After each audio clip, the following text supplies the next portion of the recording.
Star Wars Legends Tales of the Jedi is an omnibus that I've really been looking forward to. TOTJ is my favorite comic series in all of Star Wars, and having it collected together like this, in one large hardcover book, is a dream come true. It covers the earliest era of Star Wars in terms of comics, so it also includes Dawn of the Jedi, which goes over the origin of the Jedi Order. So it makes sense to have it here too. If you, or someone you know, is a huge fan of the Jedi, or the Sith for that matter, and don't already have these comics, this book is an absolute must for your collection. But first things first, let's go over the cover. The cover is terrible. Oh, okay. The artwork is excellent. It's by one of the greatest artists of all time, Dave Dorman. And it is the cover of Tales of the Jedi issue 4. But this is not the cover I would use to represent the Jedi Order at their peak, or the Tales of the Jedi series in general. This is the cover I would associate with like a bounty hunter omnibus, or a Hutt/Gangster Underworld omnibus instead. Tales of the Jedi has so many better options that they could have used, many of which are on the back cover here. Also, as you can see, the Dawn of the Jedi era gets the primary focus on the back cover. And if we take off the dust jacket, we get a nice splash image of Shea Coda fighting Dagan Locke. And even this artwork as a cover, I think would better represent an omnibus focused on the Jedi. Or Jedi. But anyway, opening up to the table of contents, you can see like most other omnibuses, this whole thing is organized in chronological order, rather than release order. Starting with Dawn of the Jedi Force Storm, Prisoner of Bogan, and Force War. Then we move on to Tales of the Jedi with Golden Age of the Sith, The Fall of the Sith Empire, Ulic Eldroma and the Beast Riders of Onderon, The Saga of Nomi Sunrider, The Freedom Nad Uprising, Dark Lords of the Sith, The Sith War, Shadows and Light from Star Wars Tales, then the Redemption Story arc, then the original 3-part Tales of the Jedi comic. I'll explain more when we get to it. And finally, Dawn of the Jedi issue 0. Since we have so many stories to go over, I'll only give a brief overview of each one.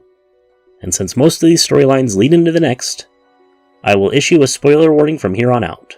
Please read these comics first. I promise that you won't regret it. Starting with Dawn of the Jedi Force Storm, the opening text scrawl kind of gives the premise of this ancient era. These mysterious ships called the Thoyor brought sentience from all across the galaxy to the planet Tython, and they are the ones who founded the Jedi Order. And initially, instead of focused on just the light side of the Force, the Jedi were into balance between light and dark. And then one day, a strange ship seeped in the dark side, crashes onto Tython, and causes the whole planet to erupt in violent storms. The only survivor is the Rakata Force Hound Zesh. In Dawn of the Jedi, Prisoner of Bogan, the Jedi exile Zesh to the Dark Moon Bogan to help him find balance between the light side and the dark side. There he teams up with fellow prisoner Dagan Locke to prove that his vision of dark side aliens invading Tython is true, and not just insane ramblings. Over time, the Jedi reluctantly come to the conclusion that invasion is coming. In Dawn of the Jedi Force War, the Rakata make their move on the Tython system. The Jedi have to draw on the dark side to fight off the armies. Zesh's loyalty is put to the ultimate test, and Predor Skalnas is targeting something in the Enel Kesh chasm that is the secret behind the whole conflict. The Dawn of the Jedi era was unfortunately cut short, but I think in spite of that, we got a solid miniseries here. And it's all thanks to John Ostrander's writing and Jan Duursema's art. And next we're moving on to Tales of the Jedi. Tens of thousands of years later, in Golden Age of the Sith, hyperspace navigators Gavin Jory Daragon make a blind jump into hyperspace and end up accidentally discovering the Sith Empire. Naga Sadow uses this encounter as an opportunity to grow the Empire's power and secure his place as the next Dark Lord of the Sith. Meanwhile, Jedi Knight Odan receives a vision that the Sith Lords will return and destroy the Republic. It may not be for everyone, but I love the art in this issue.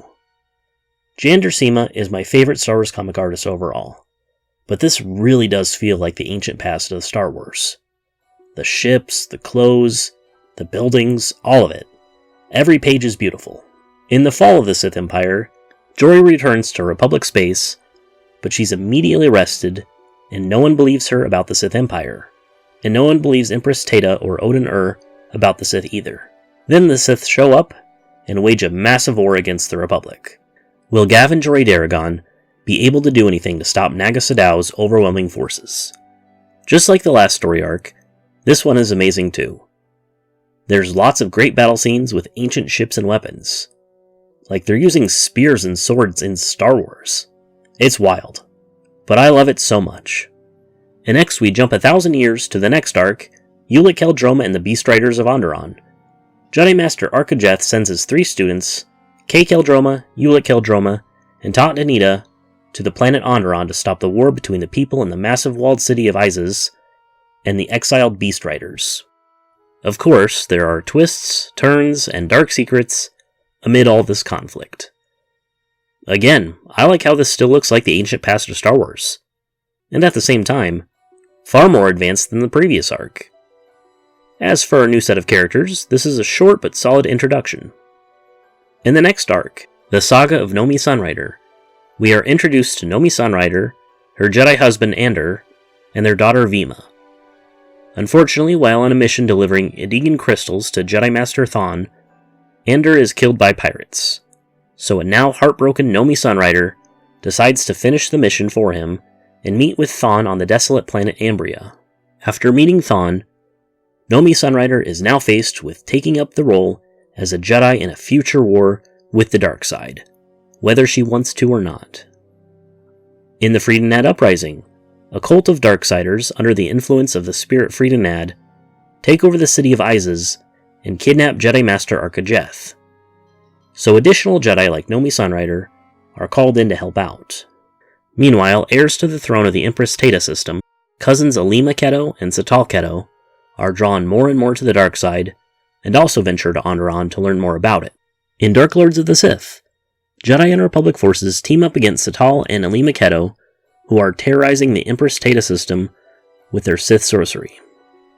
Meanwhile, an ambitious Jedi apprentice, Exar Kun, falls deeper into the dark side while seeking Sith knowledge. Master Arkajeth is killed by the Krath, and Ulic Qel-Droma falls for the same trap as Exar Kun, believing that the dark side can be conquered within.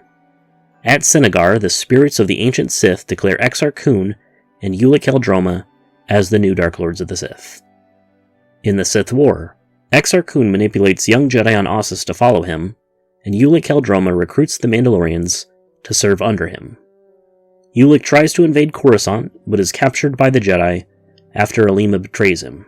Exar Kun does break him out, and they invade Ossus to steal Jedi artifacts.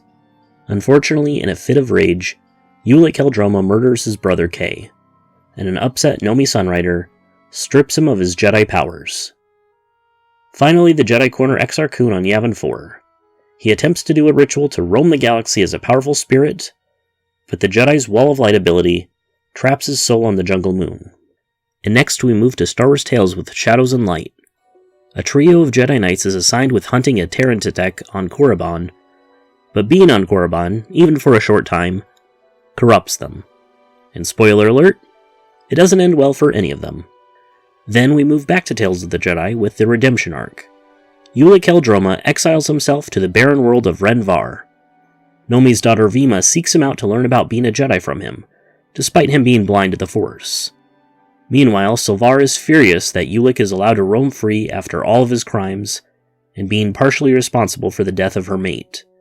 A pilot named Hogan leads Silvar to Renvar to get her revenge, but Ulic helps free her from her anger.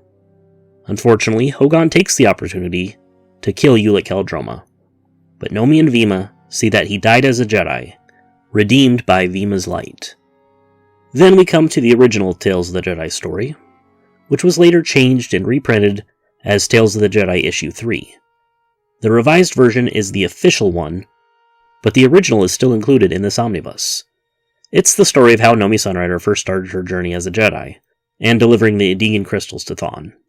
Next is Dawn of the Jedi Issue 0, which functions as an outline for the setting, like showing off various temples on Tython, the technology, and the characters. It really makes me sad seeing how much potential this era had before it got cut short. Then finally we have sketches, trade paperback covers, and that's about it. This omnibus is excellent. It is by far my favorite one, covering one of my favorite eras and comic series in the whole franchise. It clocks in at an impressive 1,300 plus pages. Its market price is a whopping $150, but is heavily discounted on Amazon right now. So, I'll leave a link in the description if you want to get it for yourself.